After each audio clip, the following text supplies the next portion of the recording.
Hello and welcome back. पिछली video में हमने पार्ट्स ऑफ स्पीच के बारे में मुख्तसर सी बात की थी।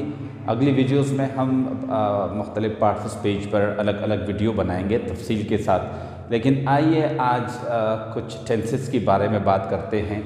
टेंस लफ्ज़ टेंस जो है ये टेम्पस से निकला है और टेम्पस का मतलब है टाइम, यानी जब हम टेंस की बात करते हैं तो इसका मतलब ये कि हम ज़माने के बारे में बात करते हैं, यानी हम वक्त के बारे में बात करते हैं। टेंस ये जाहिर करता है कि एक काम हो चुका है, हो रहा है, होने वाला है, यानी टेंस से वक्त का तयन होता है, वक्त का इजहार होता है। जब भी हम बात करते हैं हम किसी न किसी चीज़, किसी जगह या किसी शख्स के बारे में बात करते हैं। ये शख्स, ये चीज़ या ये जगह सब्जेक्ट कहलाता है। फिर इस सब्जेक्ट के बाद हम मुख्तलिफ़ अल्फाज रखते हैं।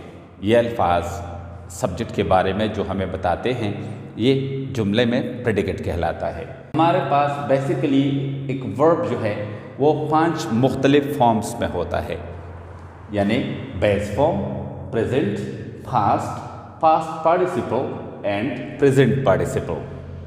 अच्छा, मैंने 3 वर्ब्स के सारे फॉर्म्स लिखे हैं।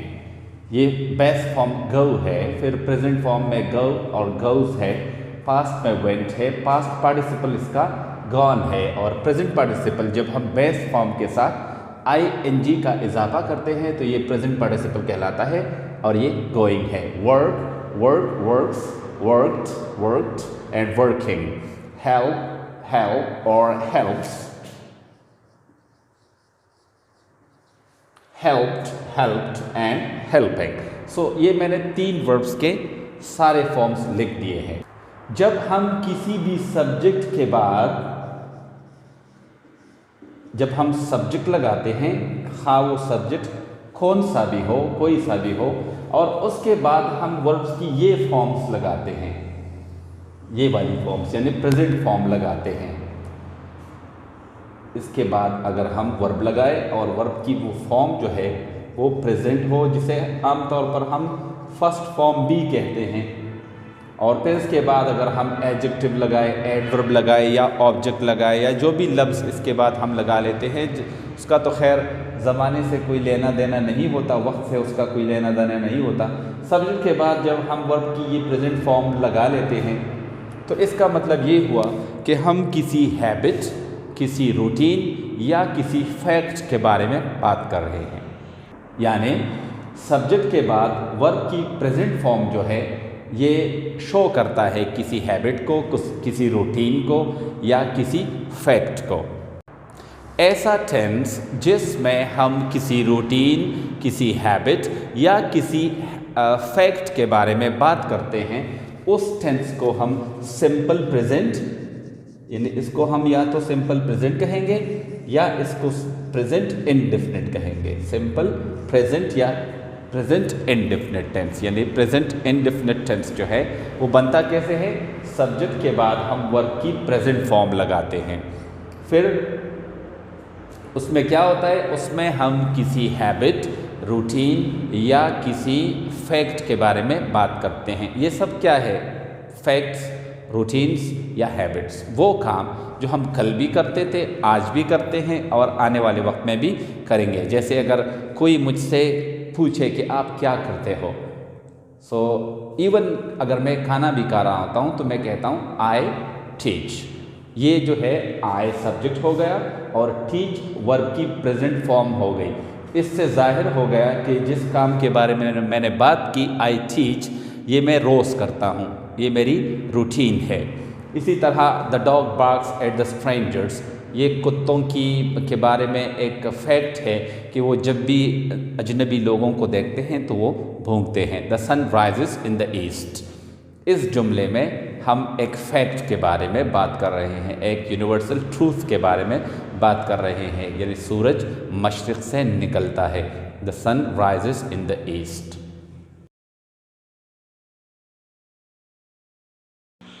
अच्छा, हम ये तो बात कर चुके हैं कि जब भी हम सब्जेक्ट के बाद वर्ब की प्रेजेंट फॉर्म लगाते हैं तो ये सिंपल प्रेजेंट टेंस होता है, और इसमें हम रूटीन्स, हैबिट्स और फैक्ट्स के बारे में बात करते हैं। लेकिन यहाँ पे अगर हम देखें तो प्रेजेंट फॉर्म्स दो हैं। हर वर्ब के जो प्रेजेंट फॉर्म्स होते हैं वो दो होते हैं। तो हमने कौन सा वाला लगाना है, तो इसके लिए याद रखें, अगर ये subject first person, second person, singular plural दोनों, या थर्ड पर्सन प्लूरल हो, तो फिर हम वर्ब की जो बगैर एस वाली फॉर्म है ये वाली फॉर्म्स लगाएंगे। यानी मैं लिखूंगा आई गो, आई वर्क, आई हेल्प। लेकिन अगर subject third person singular pronoun है या सिंगुलर नाउन है तो फिर हम एस वाली फॉर्म्स लगाएंगे। यानी he works, she works, it works, the boy works. He goes, she goes, it goes, the girl goes. He helps, she helps, it helps, the boy helps.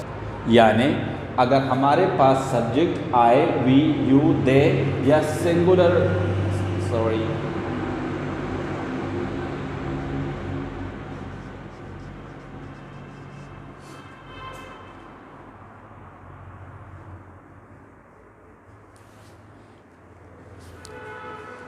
अगर हमारे पास subject I, we, you, they या plural noun हो तो इसके बाद जो हम वर्ब की प्रेजेंट फॉर्म लगाएंगे उसके साथ ये एस ई एस नहीं होंगे, यानी बगैर एस ई एस वाले प्रेजेंट फॉर्म्स लगाएंगे।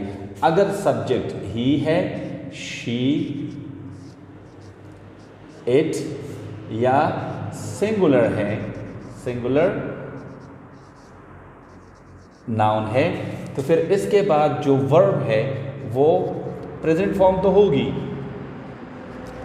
वर्ब की तो प्रेजेंट फॉर्म होगी, लेकिन उसके साथ वो एस या ई एस का इजाफा होगा। यानी हम कह सकते हैं कि फिर वर्ब की ई एस या एस वाली जो फॉर्म है प्रेजेंट वो लगेगी। अच्छा, अब अगर हमें इसी टेंस में नेगेटिव स्टेटमेंट्स बनाने हो, अगर इसी टेंस में हमें नेगेटिव जुमले बनाने हो तो याद रखें, सबसे पहले आपका जो सब्जेक्ट है वो आएगा, फिर उसके बाद या तो डू नॉट या तो डू,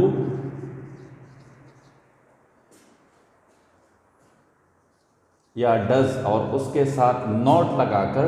अच्छा, अब अगर हमें इस टेंस में नेगेटिव स्टेटमेंट्स बनाने हैं तो हमारे सब्जेक्ट के बाद डू या डज प्लस नॉट, फिर उसके बाद वर्ब की प्रेजेंट फॉर्म, लेकिन उसके साथ वो एस ई एस नहीं होगा, वो लगाया जाएगा। फिर वही बात, अगर subject I, we, you, they या प्लूरल नाउन है तो डू नॉट आएगा। अगर सब्जेक्ट ही, शी, इट या सिंगुलर नाउन है तो डज नॉट आएगा। ये हमारे पास नेगेटिव सेंटेंसेस हो गई।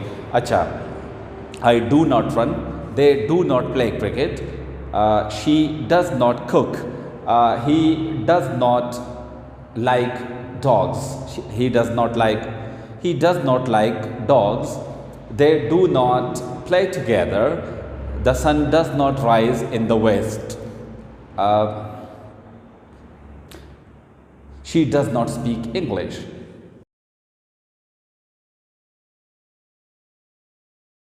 अच्छा, इस टेंस में अगर हमें इंटरोगेटिव सेंटेंसेस बनाने हैं तो जुमले की इब्तिदा हम डू या डज से करेंगे, फिर उसके बाद सब्जेक्ट लगाएंगे, फिर उसके बाद वर्ब की प्रेजेंट फॉर्म है बगैर एस ई एस के वो लगाएंगे, और लास्ट में क्वेश्चन मार्क लगाकर जुमले को सवालिया बनाएंगे। फिर वही बात, अगर जुमले का subject I, we, you, they या प्लूरल नाउन है तो हम डू लगाएंगे। अगर जुमले का सब्जेक्ट ही, शी, इट या सिंगुलर नाउन है तो हम डज लगाएंगे। आइए अब इस टेंस की कुछ एग्जाम्पल्स को देखते हैं, फिर उन एग्जाम्पल्स को सवालों में भी तब्दील करते हैं और नेगेटिव में भी। आइए अब इस टेंस की कुछ मिसालों पर गौर करते हैं, फिर उन मिसालों में जो हम जुमले बनाएंगे उनको नेगेटिव में भी तब्दील करेंगे और उनको इंटरोगेटिव में भी तब्दील करेंगे।